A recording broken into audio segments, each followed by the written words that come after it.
it's cold outside? Cool. If your hand's not raised, you're lying or you dress well. So congratulations. Before we get started, I need a volunteer for this next part. Right back there. Come up on stage. Any song you want that's clean. YMCA. Say it the YMCA. It's time to say it the YMCA. Well done. That's good enough. Thank you so much, bro. Everyone, yeah, give a round of applause.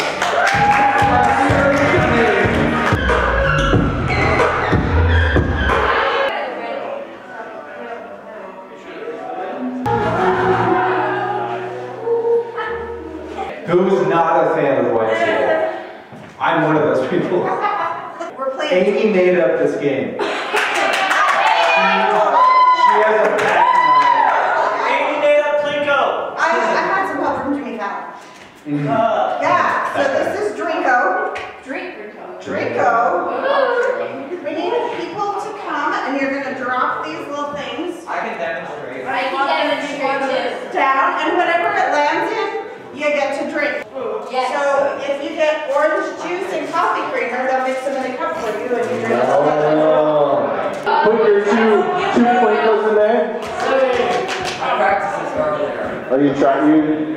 This is not a game of skill, sadly. Instant prize and lime juice. Well, Amy, what is the prize that Trevor wins besides lime juice? That's a great question. I think it's a $10 illegal pizza gift card. That's true. Nice. Trevor wins. We'll put him in there. Brooke, take a chance. You don't have to do them at the same time if it's Oh, we have a floater. That's a buzzy roller. People. Let's see. All right. There. Hop on up. Oh. Choose one, you get My both. goodness. Which one is it? What are the two? sparkling water. Okay, now put the other one in. They're just going to mix it up for you. Looks good. And orange juice. Sparkling water makes Yeah. it easy. All right, Amber, you are up. All right. See what Amber gets? We can set that one up. And Root beer. we're just going to put this one right there. Interesting. I swear if it lands. And coffee creamer. Root beer and coffee creamer. Look at that.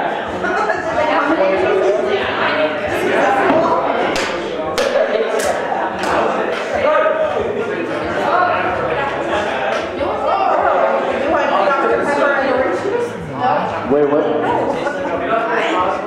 Lime juice. Lime juice and hey, it's healthy. It's healthy. You can't go wrong there. You can't go wrong there. All right, Bailey, let's see what you got. Oh my God! Bailey got another prize. Well, not another. You get the second one. Wait, Matt, another. Well, you won the first one, and she won the second one. There is a limited amount.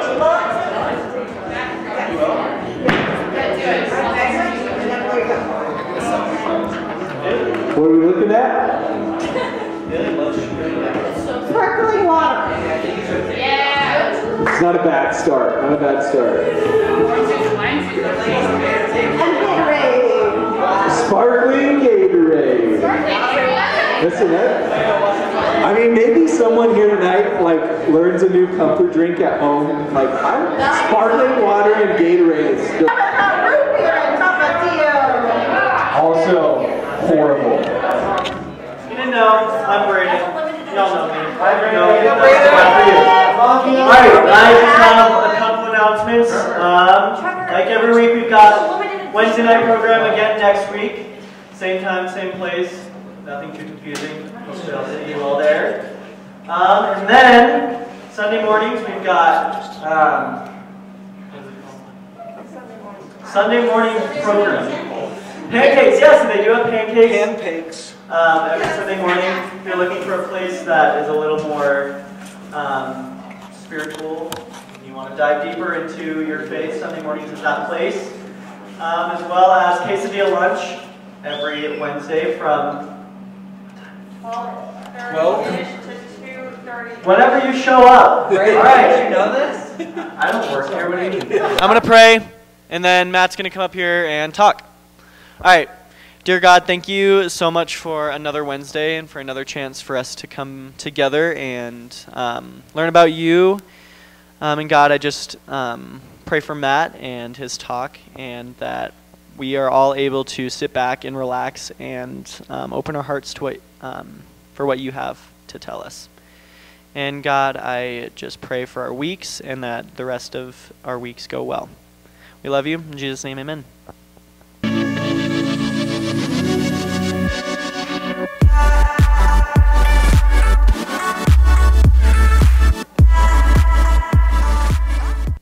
It was good. And tonight we're going to be looking at this idea that most things in our life leave us wanting more, or it doesn't fully meet our hopes and expectations.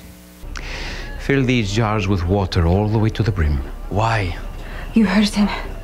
Start drawing water, quickly. Tell anyone you find to stop what they're doing and help.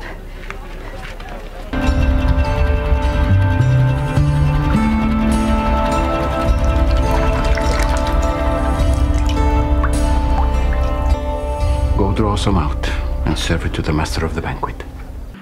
Us and sin, and then the story of Jesus, water, wine. Again, what does it mean for us? And I think just in this story, where they run out of wine at the wedding, I kind of talked about this earlier, we all have things that we're running to with our life that are leaving us dry and we will eventually run out. Just like that story, we probably can see things in our own life. And I guess I'll take one moment here, because maybe you've been really sitting there being like, what does that exactly mean? And some of the things I want to mention, I'm not mentioning them because I am sitting there being like, I want people to, feel bad about maybe decisions that you've made in your life.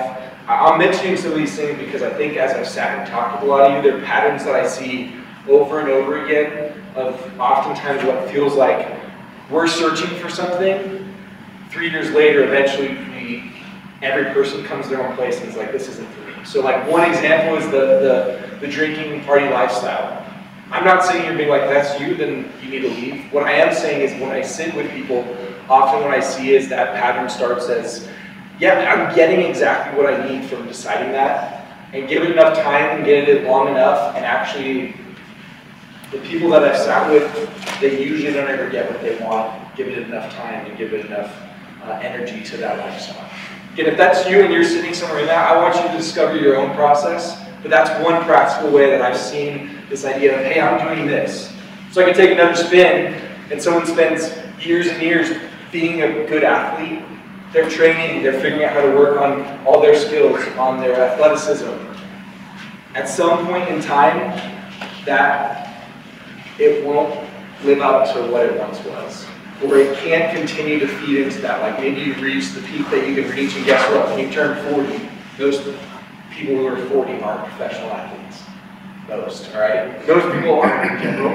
But here's one of the things I once heard someone say is like, one of the saddest things in life is someone who spends their entire life always looking for something, but it always falls short. And when they put that in perspective, I was like, man, that actually hits really heavy of someone who, for their entire life, is always coming up empty based off where they've spent their time and energy and efforts into doing things, right?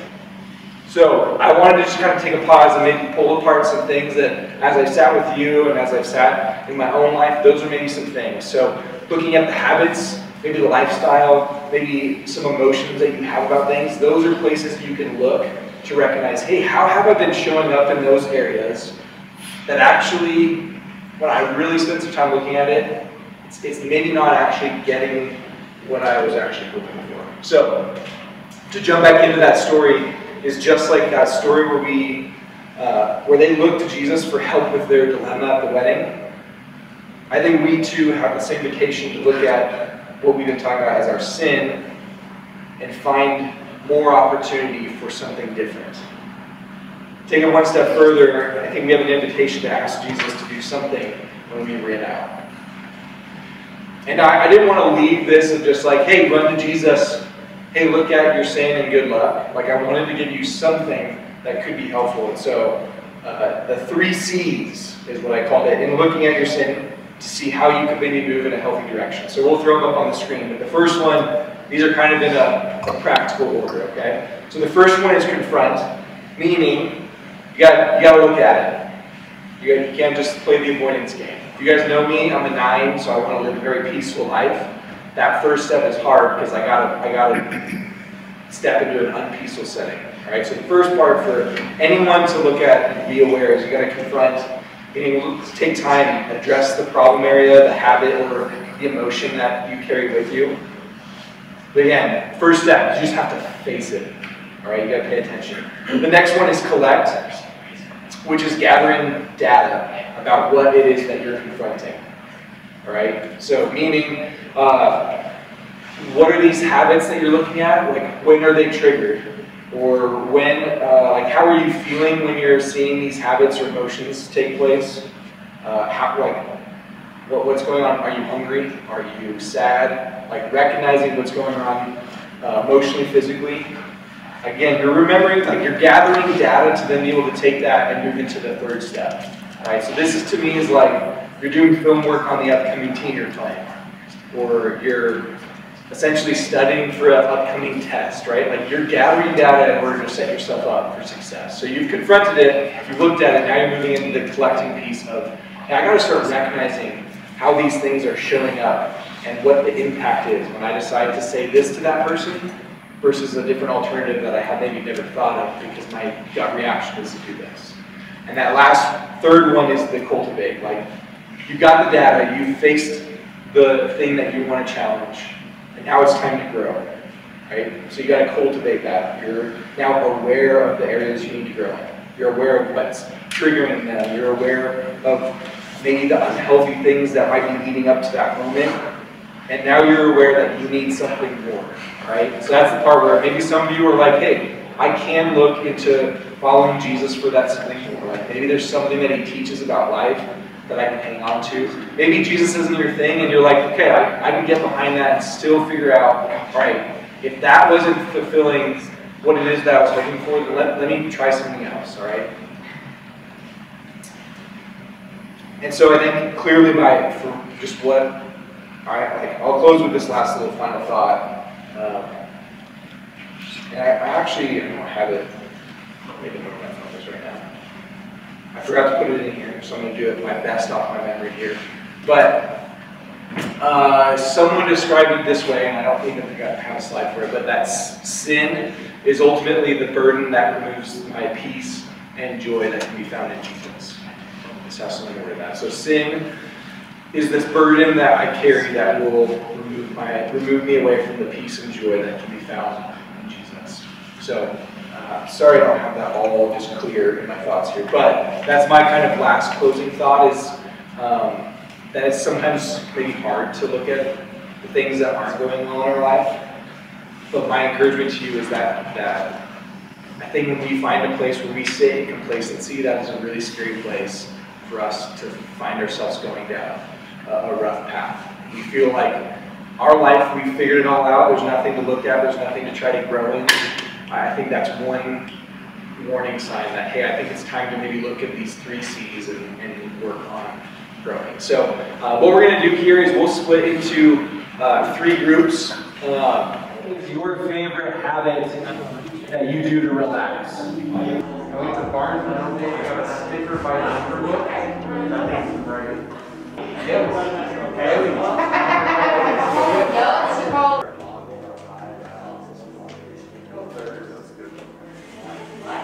What is the priority for, like, why is it not a priority?